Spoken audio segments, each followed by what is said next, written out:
Estudo do Evangelho de Jesus, livro de Lucas, capítulo 11 de Lucas. E aconteceu que, estando ele a orar num certo lugar, quando acabou, lhe disse um dos seus discípulos: Senhor, ensina-nos a orar, como também João ensinou aos seus discípulos. Jesus sempre se afastava para fazer suas orações. E uma pena que nenhuma dessas orações ficaram registradas pelos apóstolos, para que nós pudéssemos ver como Jesus orava ao Pai. E ele lhes disse: Quando orardes, dizei: Pai, santificado seja o teu nome. Venha o teu reino. Dá-nos cada dia o nosso pão cotidiano. Perdoa os nossos pecados, pois também nós perdoamos a qualquer que nos deve. E não nos conduzas em tentação, mas livra-nos do mal. Aqui, nós temos que fazer algumas reflexões. Quando a gente vai orar, a primeira coisa é repensar que somos filhos de Deus. Lembrar que Deus é nosso Pai de amor e de misericórdia. E pedir que o seu reino venha até nós para envolver nossos corações no puro bálsamo do amor, para estabelecermos o reino de Deus em nosso coração aqui, para conseguirmos conquistá-lo lá. Dar-nos cada dia o nosso pão cotidiano. Nós precisamos do pão do corpo, mas também precisamos do pão do espírito. Assim como lutamos para o pão do corpo, precisamos aprender a lutar pelo pão do espírito, que é orando, trabalhando e servindo. Perdoa-nos os nossos pecados, pois também nós perdoamos a qualquer que nos deve. E não nos conduzas em tentação, mas livra-nos do mal. A condicional aqui é o pecado que nós tivermos cometido. Primeiramente temos que perdoar aqueles que nos devem, qualquer que seja a dívida que tiver conosco, para a gente receber o perdão divino. E lembrar de pedir a Deus para não nos colocar nos caminhos das tentações e nos livrar do mal. Não é que Deus vai nos induzir, vai nos conduzir à tentação. É pedir que não nos conduza àqueles caminhos onde nós vamos cair em processo de tentação, em processo de nos sentir mal e tantas outras situações. Por isso é necessário começarmos a aprender a fazermos todas as reflexões necessárias para o nosso trabalho íntimo, para o nosso fortalecimento interior, para não cairmos nas tentações dos caminhos que, porventura, possamos vir a encontrar e deparar ao longo da nossa jornada. Disse-lhes também: Qual de vós terá um amigo, e se for procurá-lo à meia-noite lhe disser: Amigo, empresta-me 3 pães, pois que um amigo me chegou à minha casa vindo de caminho, e não tenho o que apresentar-lhe. Era comum naquela época as pessoas viajarem sem provisões, confiando na certeza de que ficariam hospedados na casa de alguém. Se ele, respondendo de dentro, disser: Não me importunes, já está a porta fechada, e os meus filhos estão comigo na cama, não posso levantar-me para tos dar. Digo-vos que, ainda que se não levante a dar-lhe por ser seu amigo, levantar-se-á, todavia, por causa da sua importunação.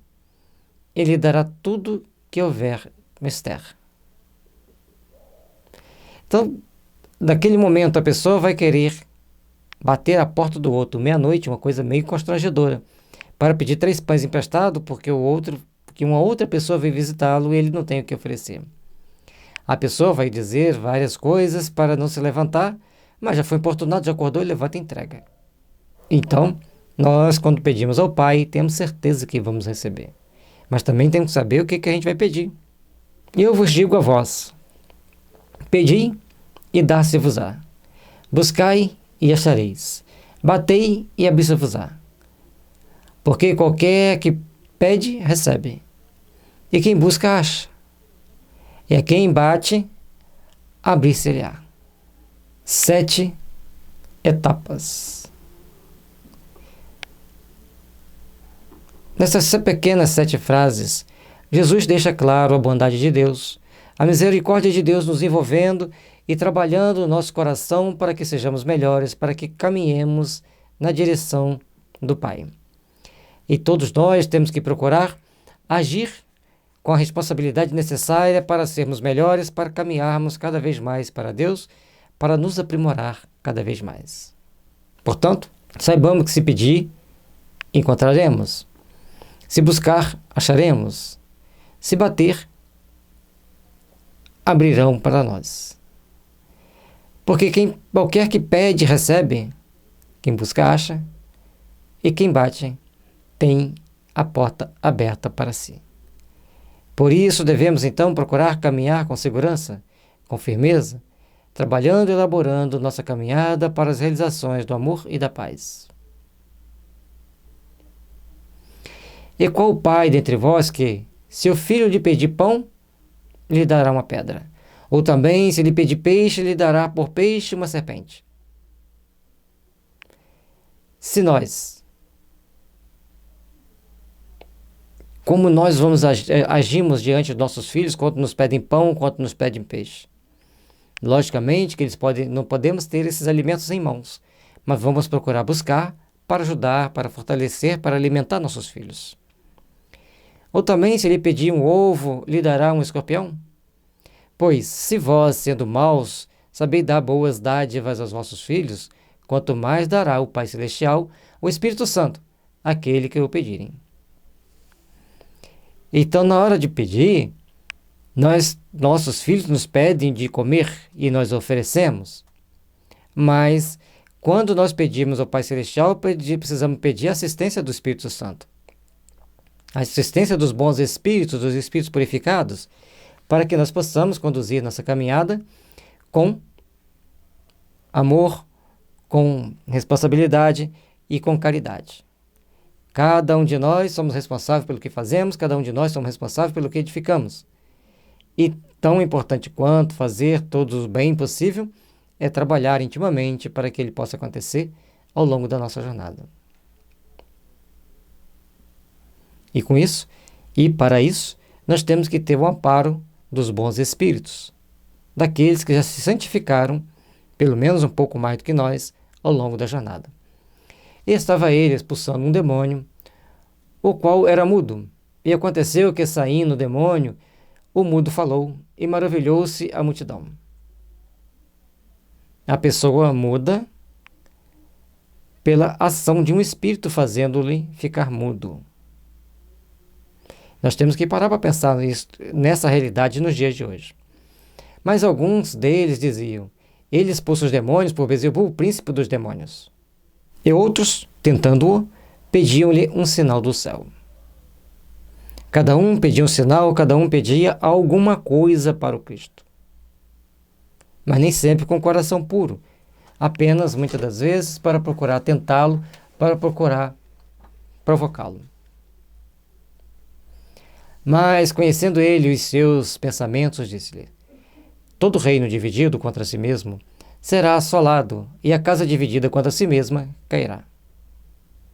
Se nós queremos alcançar alguma coisa a mais, se nós queremos alcançar mais paz, mais realizações para nossas almas, procuremos então purificar nossos corações, purificar nossos sentimentos. Não podemos estar dentro de uma casa dividida, pai contra filho, filho contra irmã, mãe contra filha, filha contra mãe, filha contra pai. Não podemos estar divididos. Temos que estar unidos, temos que estar coesos, temos que estar procurando construir o nosso amanhã com responsabilidade.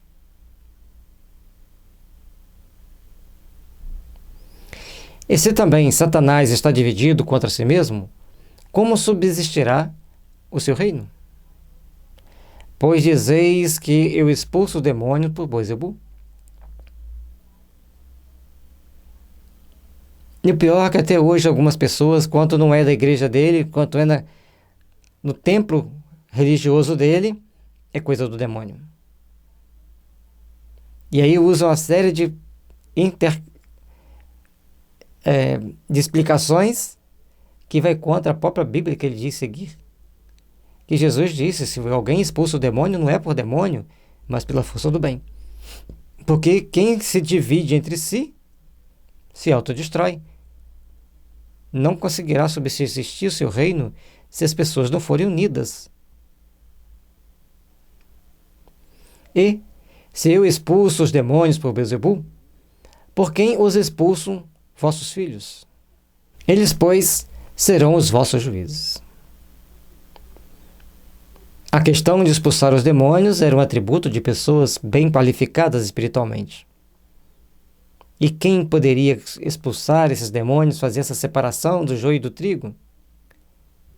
Para fazer isso, deveria estar com o coração purificado, com amor, com responsabilidade, com bons sentimentos. Então, deveriam pensar melhor antes de fazer certas condenações, certos julgamentos. Mas se eu expulso os demônios pelo dedo de Deus, certamente, a vós é chegado o reino de Deus. Se Jesus estava expulsando por demônio, o reino do demônio estava próximo a ruir, porque estava um contra o outro. Mas os filhos dessas pessoas expulsavam os demônios com a força de quem? Com o poder de quem?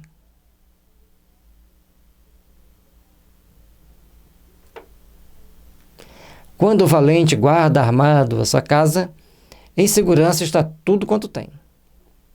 Então, na hora que você está guardando sua casa, você estando bem armado, está tudo que você tem, está em segurança. Mas sobrevindo outro mais valente do que ele, e vencendo-o, tira-lhe toda a armadura em que confiava e reparte os seus despojos. Se você está guardando a sua casa com muita valentia, e chegar alguém mais valente do que você, vai te tomar tudo e vai repartir aquelas coisas que tomou de você. Então você não adianta querer guardar a sua casa com valentia, tem que guardar com sabedoria. E Jesus está se referindo que se um demônio tem força para guardar uma casa por um tempo, mas chega alguém mais forte do que ele, tudo será ruído. Tudo que ele construiu ali estará desmoronando. Quem não é comigo é contra mim, e quem comigo não ajunta, espalha. E ali, naquele momento, Jesus deixa claro que se as pessoas não tivessem unido no ideal de amor em torno dele, estariam criando seus próprios problemas, seus próprios conflitos ao longo da existência, ao longo da caminhada. Quando o espírito imundo tem saído do homem, anda por lugares secos, buscando repouso, e, não o achando, diz: tornarei a minha casa de onde saí. Então não adianta expulsar simplesmente os espíritos, tem que conquistar seus corações para que eles saiam conscientes que eles têm que se melhorar. Mas, acima de tudo, quem foi curado tem que tomar novas disposições para não atrair outro espírito da mesma estirpe, ou até mesmo que, se o outro voltar, consiga adentrar na sua casa mental. E chegando, acha varrida e adornada.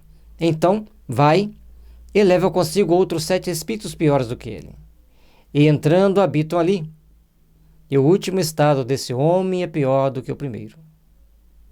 Então, nós temos que aprender a trabalhar bem os nossos sentimentos, ajudar a trabalhar bem os sentimentos da pessoa que precisa de ser tratada e dos espíritos que precisam ser tratados por ele, para que todos possam caminhar na construção de um mundo melhor. E aconteceu que, dizendo ele essas coisas, uma mulher, dentre a multidão, levantando a voz, lhe disse: bem-aventurado o vento que te trouxe, e os peitos em que mamaste. Logicamente, a mulher pensou logo na mãe de Jesus ser uma pessoa muito bem-aventurada, sendo aquela privilegiada que o trouxe ao mundo para trazer tantos esclarecimentos importantes para o nosso crescimento espiritual. Mas ele disse: antes bem-aventurados que ouvem a palavra de Deus e aguardam. Não que Maria não fosse bem-aventurada, mas era tão importante quanto ouvir as palavras de Deus e colocar em prática. E, ajuntando-se à multidão, começou a dizer: maligna é esta geração. Ela pede um sinal, e não lhe será dado outro sinal, senão o sinal do profeta Jonas. As pessoas estavam sempre procurando algo, mas não era aquilo que ele estava oferecendo, mas também não era, eles não sabiam procurar outra coisa, senão aquilo que eles queriam entender, aquilo que eles queriam buscar. E Jesus sempre tinha uma resposta que eles não gostavam muito, porque era sempre um puxão de orelha para eles olharem-se para dentro de si mesmo e tomarem consciência dos seus erros. Porquanto, assim como Jonas foi sinal para os ninivitas, assim o Filho do Homem o será também para esta geração. Se Jonas, ao chegar em Nínive, lhe era um sinal para eles que deveriam aprender a respeitar as leis de Deus, nessa geração, Jesus era o símbolo que eles deveriam entender como mensageiro de Deus perante os homens. A rainha do sul se levantará no dia do juízo com os homens desta geração e os condenará. Pois até dos confins da terra veio ouvir a sabedoria de Salomão. Eis aqui está quem é maior do que Salomão. Ao ouvir falar da sabedoria de Salomão, uma das rainhas, a rainha de Etiópia, vai até Salomão. E segundo consta alguns escritos, Salomão teve com ela alguns filhos. E aí é chamado os judeus de Etiópia. Os homens de Nínive se levantarão no dia do juízo com esta geração e a condenarão, pois se converteram com a pregação de Jonas. Eis aqui está quem é maior do que Jonas. Então Jonas chegou em Nínive, avisou para eles que ele tinha ido em nome de Deus, faz a pregação e converte muitas pessoas para o bem. E ali estava quem era maior do que Jonas. E por que eles não queriam ouvir? Por que eles não queriam se converter? E ninguém, acendendo uma candeia, a põe em oculto, nem debaixo do alqueire, mas no velador, para que, para os que entram, vejam a luz. Sempre nós vamos colocar a luz em local estratégico para que todos possam ser iluminados, para que todos possam ver, para que todos possam entender que ali tem uma luz iluminando a todos.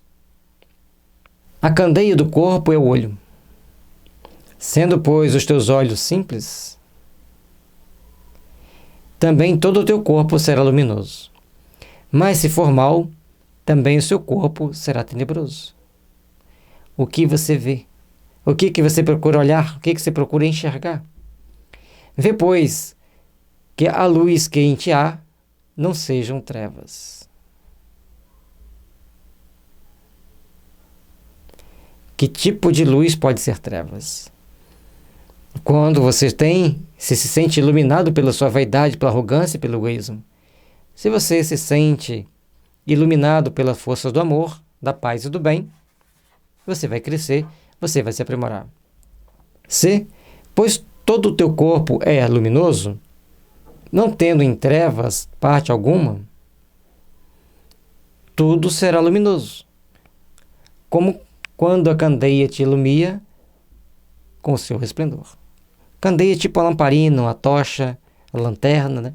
Hoje é lanterna, mas na época eles carregavam uma tocha, botavam óleo dentro de um pau oco normalmente, ou às vezes era um recipiente de ferro, põe o óleo ali dentro e botava um pavio com a bucha de pano, de capim, e logicamente se fosse de ferro tinha um cabo para a pessoa segurar. E ali as pessoas, já tinha o local das pessoas colocarem, que era o velador, onde colocava aquela tocha para iluminar o ambiente. Quantas casas devem ter sido queimadas por essas tochas?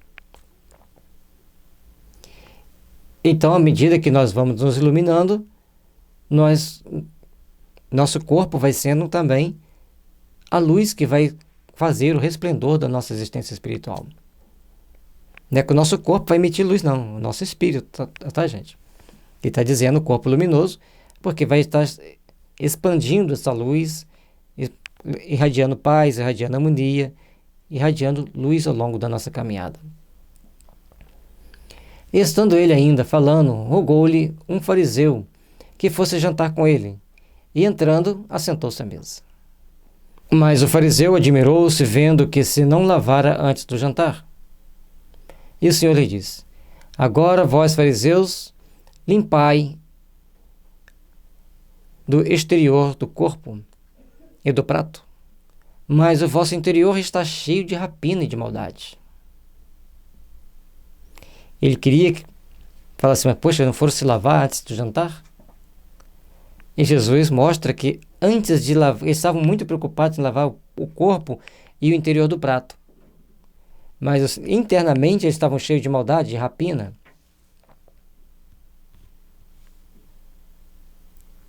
Cheios de malícias. Inclusive dando muito mais valores aos aspectos externos do que o verdadeiro valor que deve ser dado ao aspecto interno. Louco. O que faz o exterior não faz também o interior? Dai antes esmolas do que tiverdes, e eis que tudo vos será limpo. Se pelo menos a pessoa der esmola, se pelo menos a pessoa fazer algum ato do bem, vai nos limpar intimamente, vai nos limpar nosso interior. O que é complicado é ficar guardando, apegado às coisas materiais. E muito mais importante do que limpar a nossa parte exterior, é limpar a nossa parte interior com a prática do bem. Nem que seja esmola.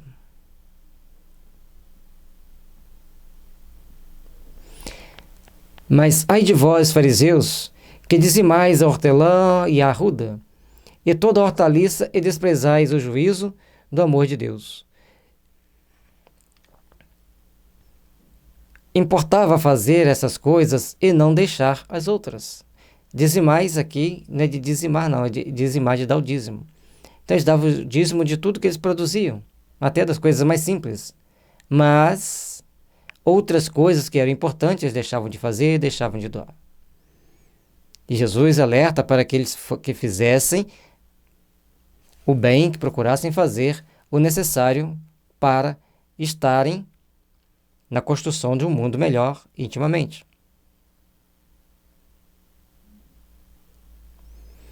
Ai de vós, fariseus, que amais os primeiros assentos nas sinagogas e as saudações nas praças. Então, os fariseus são aqueles que gostavam, de serem cumprimentados nas praças, estarem sempre sendo saudados, e chegar nas sinagogas ter os primeiros lugares para eles. Mas a falta de humildade levaria a estarem em condições bem desagradáveis no reino dos céus.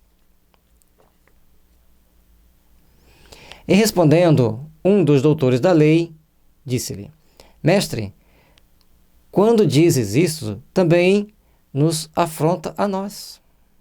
Ai de vós, escribas e fariseus hipócritas, que sois como as sepulturas que não aparecem, e os homens que sobre elas andam não o sabem.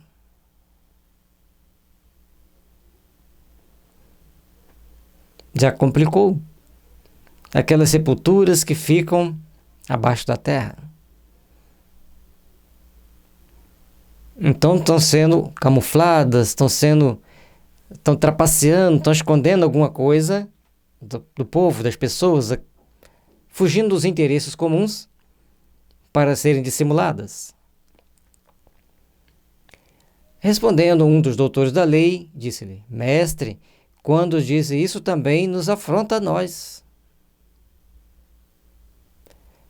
Ele se dirigiu aos escribas e fariseus, mas os doutores da lei ficaram, mas está nos afrontando também, nós somos amigos deles. Se está mexendo com meus amigos, também estão mexendo comigo de alguma forma. E ele lhe disse: Ai de vós também, doutores da lei, que carregais os homens com cargas difíceis de transportar, e vós mesmos nem ainda com um dos vossos dedos tocai essas cargas. Foi mexer. Se ele estava se sentindo afrontado, agora ele foi caracterizado. Cria-se cargas enormes para as pessoas, mas não procura carregar nem aquela que é suportável com um dedo. Querem que os outros carreguem para eles as suas cargas. Ai de vós que edificais os sepulcros dos profetas, e vossos pais os mataram. Eles gostavam de dizer que eram descendentes de A, B ou C do passado, Mas essas pessoas carregavam crimes.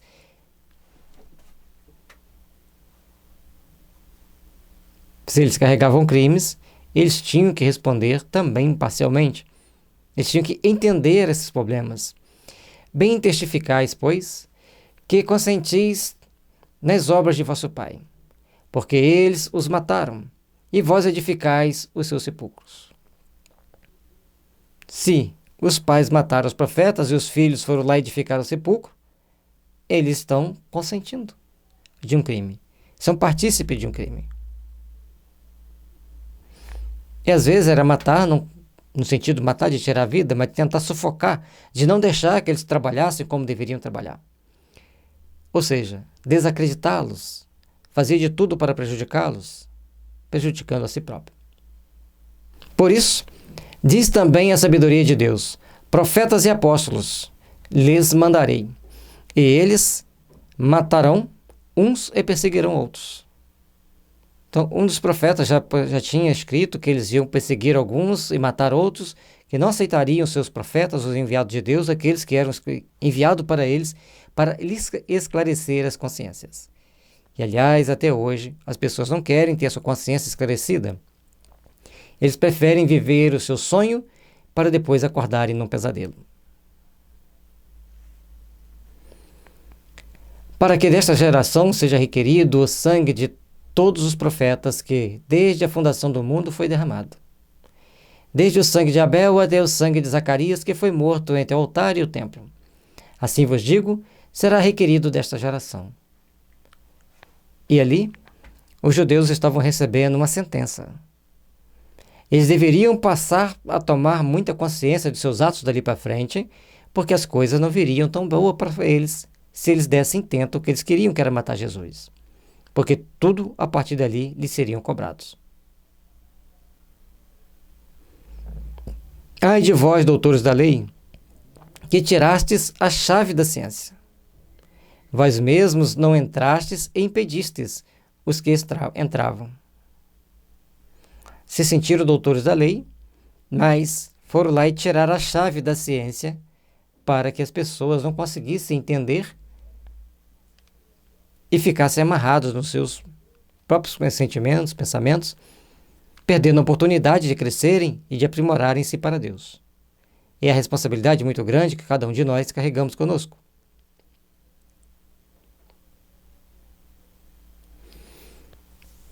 E, dizendo-lhes ele isso, começaram os escribas e os fariseus a apertá-lo fortemente e fazê-lo falar acerca de muitas coisas, armando-lhe ciladas, a fim de apanharem da sua boca alguma coisa para o acusarem. Os interrogatórios, as laufares da vida. Então, ali eles tentavam arrumar um jeito de Jesus falar alguma coisa para eles poderem, agora nós podemos te condenar, agora nós vamos ver que você é um falso profeta. Mas Jesus respondia cada uma daquelas questões com sabedoria, deixando-os mais perturbados, mais enfurecidos. E, logicamente, que quanto mais Jesus respondia, mais Jesus os desnudava, deixavam-os ao campo livre para serem percebidos quem eles realmente eram. E sempre que a gente quer condenar alguém, acusar alguém, se essa pessoa está bem armada, de conhecimentos superiores ao nosso, nós podemos passar por certas situações desagradáveis para aprendermos a sermos mais humildes e mais respeitadores das leis divinas.